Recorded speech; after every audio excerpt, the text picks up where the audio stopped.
Welcome to the New York round robin. It is the first round, and in this round, I am playing against Robert Perez. I introed this tournament already in the video prior. As I said, all I know about Robert Perez is that, the guy is probably going to play the Grunfeld, which is exactly what we got. I used to avoid the Grunfeld if I knew I was playing a Grunfeld player. Like, I literally would play c4, you can avoid playing d4 in many of these lines. The Grunfeld is an extremely good opening, but recently I've added a weapon to my toolbox, and before we get into the game, remember you could get any course for 33% off. Click the link in the description, use code New York. All right, so I'm debuting my secret weapon, which I actually played in Title Tuesday. If you caught that stream, I played against Clementi. Takes, e4, takes, and then in this main line position, White plays the move h3. And the idea of this move is that Black's traditional counterplay with bishop g4 is now completely negated.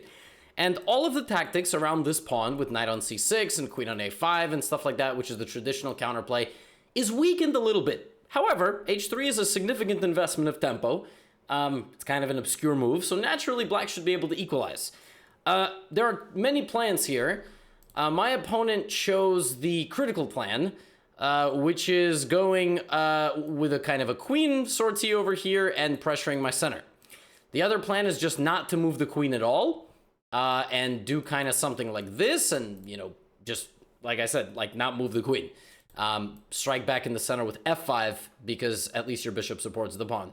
But he played knight c6, and here there's a nice little tactical trick, bishop back to d2. This is sort of the point of the opening. He thought for some time here, and he decided to castle. At this point, I actually can already play this move, and then his knight would come to the middle. And I didn't go for this specific position because I realized that I can just play bishop e2, and if it's as if, instead of all the way back here, knight c6, it's as if he castled, and we basically just did what's called a transposition, right? So queen a5 and bishop d2. So with a slightly different move order, we got back to my prep. And here, I know that Black can go rook d8. I've had blitz games of rook d8, e6, queen back to c7, cd4. So I've built up enough experience in practice and training that I know that this position is completely fine for White. And here, the whole point is kind of portrayed as this pawn is about to fall. You push it forward. So the rook is hanging. You offer up the exchange to your opponent. Taking it at this point loses for Black, actually. This is a terrible position. And I've had people play knight b4 against me, and I just castle, and you just realize very quickly how restricted that light squared bishop is, and how powerful White's counterplay is. And the fact that these pieces just stand very stupidly. Like, if White continues to like take stuff, the queen a2 loses this probably in some lines, if not just also just getting this knight trapped. So this doesn't work. You cannot take, you have to play knight e5. And what I know about my prep here is that I castle. Now White can also play rook b1, and basically just get off the bishop line. By the way, you and I both know we can never think of rook b1 again without that song going through our heads. If you're lucky enough to not know what I'm talking about, God bless you. But rook b1 is a move, but I decided to castle, and up until takes, f6, rook b1 again, the rare double rook b1, this was in my notes. 17 moves of prep was in my notes. Rook b1, the point is that you don't allow this bishop to move. Your queen patrols the diagonal, and for the sacrifice of the exchange, White maintains much more active pieces. All four pieces are active out and about. A dominant space advantage of a restricting nature. That bishop cannot move. And the position is 0-0-0. But White is down 2 points of material, rook for bishop, which means White has some very strong compensation. Now, there's also some wild lines here. Like this morning, I saw that in a Title Tuesday game, Mikhail Antipov played bishop takes h3 in this position, which is a completely insane move. Point being that if you take it, there's this, and if you take it, then there's this, and now the queen cannot both defend the bishop and take the bishop. Completely insane. So he actually told me, my opponent, after the game, that he was considering this move. But here, and I was lucky enough to have seen this prior to the game, I know that rook b1 is actually, again, for God's sake, is actually better for White, because you just get the rook off of this, and you kind of come here. So very good preparation on my part. I mean, sometimes you got to pat yourself on the back. All of this happened and here he plays a5. Now, that move is not in my notes. In my notes was the queen like moving somewhere. I mean, here, back. Rook f7, maybe. B6 is a move because you just have to know what to do if the bishop tries to get out. You go here because that's the whole threat. But then over the board, I was like, what if he goes a5? And he played a5. I was like, huh. Now, he spent so long in the opening because it was obviously a hot potato position. He was kind of unfamiliar with it. He's down an hour on the clock. No joke. I haven't spent a second. I have 90 minutes on the clock and he has 30. So naturally, I'm confident, but I'm understanding of the fact that I still have to find the best plan. Now, what did a5 do? It stopped bishop b4, but what did it give up? The b6 square. So I started cultivating plans in my mind of playing rook b6 at some point. It's such a nice move, but I couldn't bring myself to play it because I was like, he's just going to trade rooks with me, right? And I mean, okay, if I just gave up a rook. I mean, if I lose material enough, I'm just going to lose in all endgames because rooks are better than bishops. So I decided to begin with bishop to h6. The point of this move is black's next move is forced. Black has to play rook f7.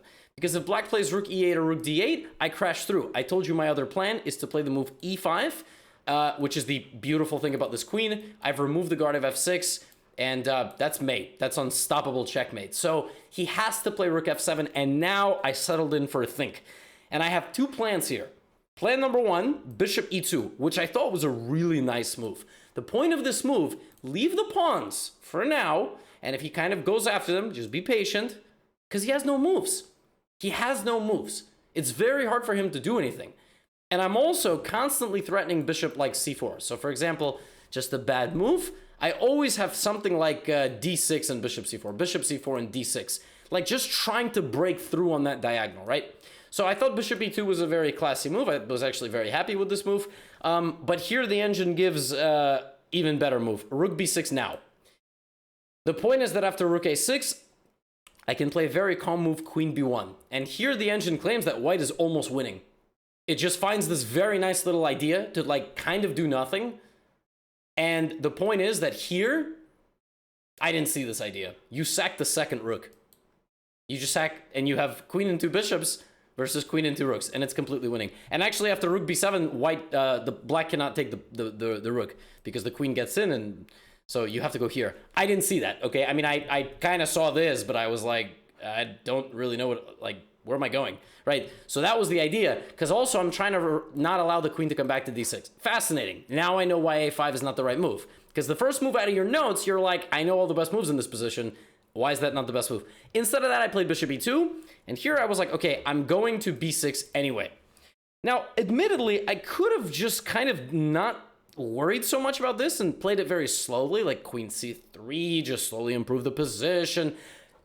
And yeah, probably like a 2600 GM kind of just plays queen c3. I was very happy with this move because I knew my opponent's next move, again, he's going to go e5 because it's a very natural move to play.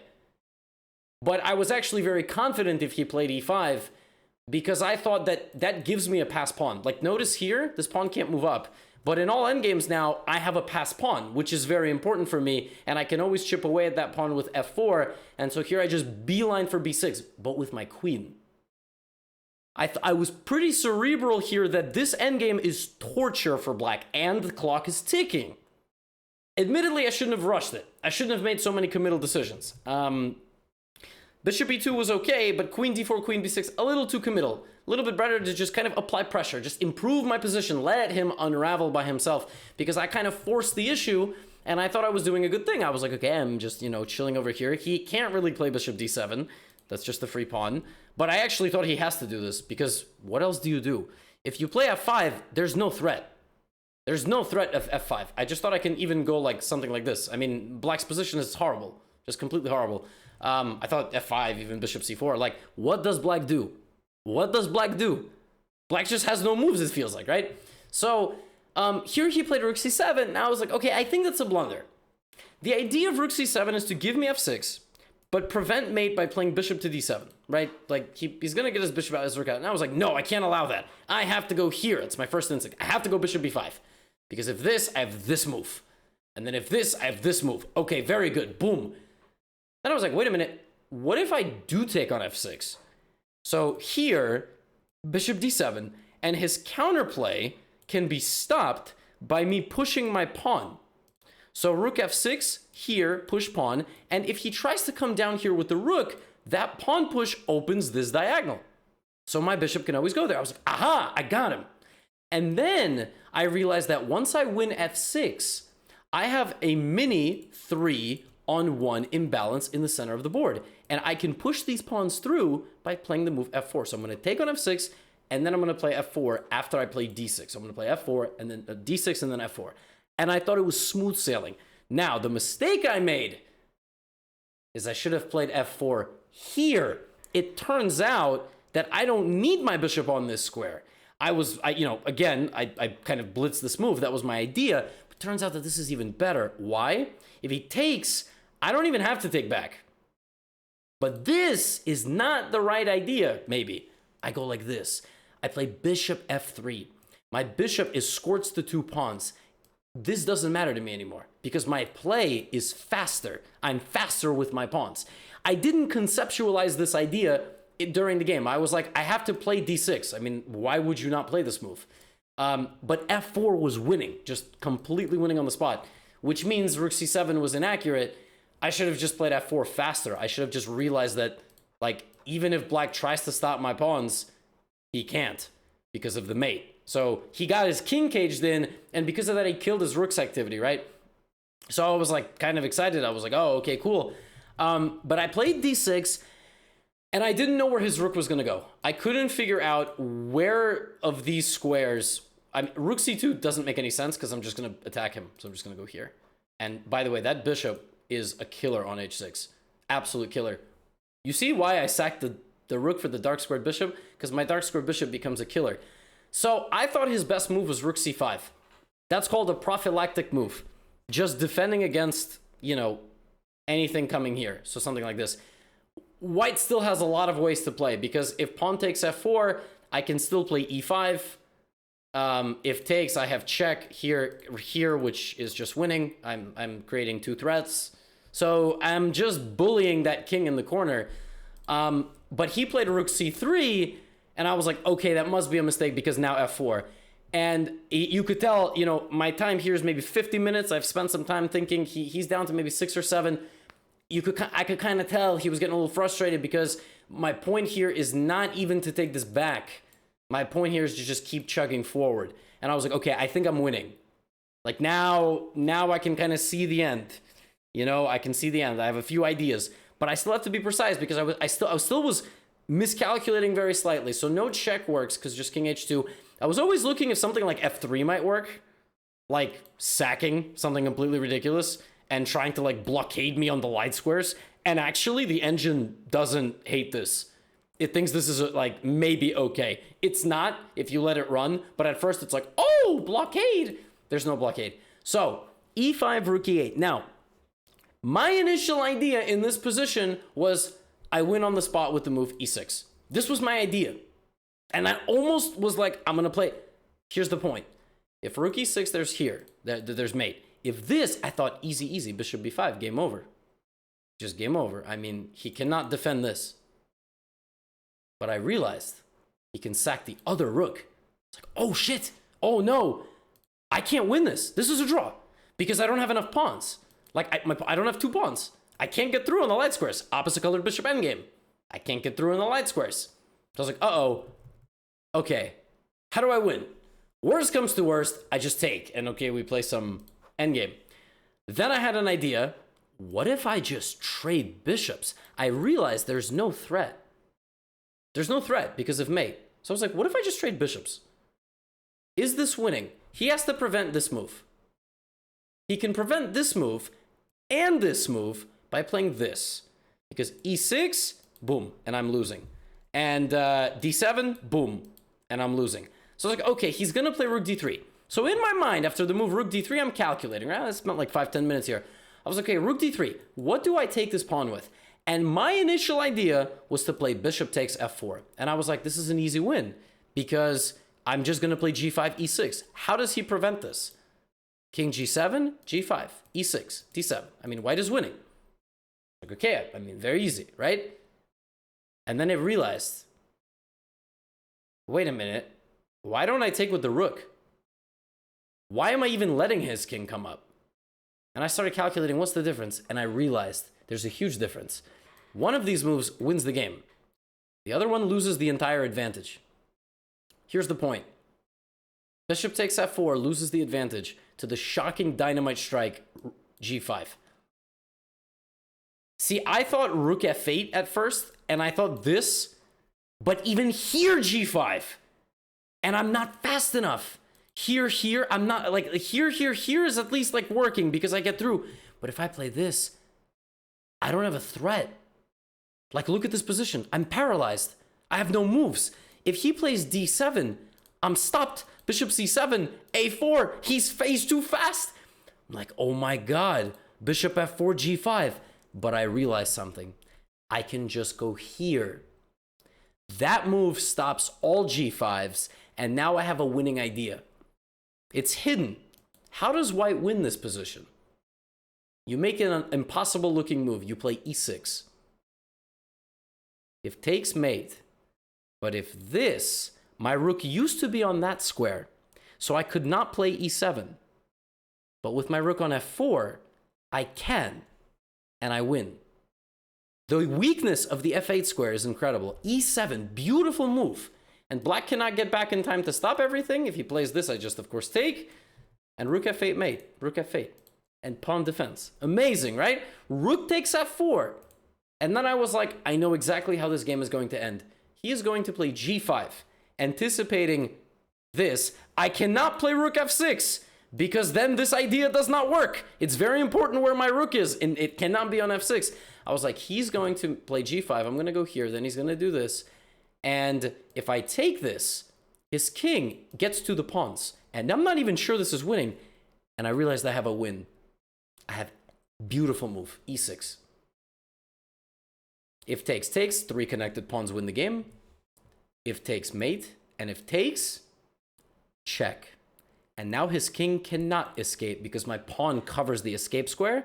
Here, check. I win the rook. I actually win both rooks, and I win the game. So I played e6. He gave me a check. I went here, and he resigned because he cannot stop the avalanche of pawns. Huge win. Absolutely huge win. Best / highest rated player I've beaten since the comeback, except for Chris Yu in Las Vegas. Very happy. Honestly, like, couldn't have asked for a better start. I kind of knew his opening going in.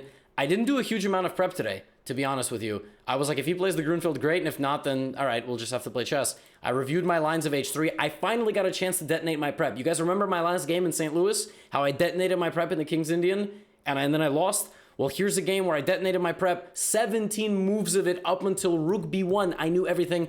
Played a little inaccurately here, but that happens. That sometimes happens when you venture out of your preparation for the first time in a serious game. And I never really gave up the advantage. I mean, the worst I did was let him kind of equalize, but he was under pressure the whole time, and we get a big win. So, huge start. I love Lucy very much, and she made me some pasta, so I'm going to go eat that. And yeah, if you made it this far in the recap, you're amazing. Thank you for your continued support. Best start of, any of these recent tournaments, so hopefully we can keep it up. I'll see you all for round number 2. Get out of here. Use code New York, 33% off.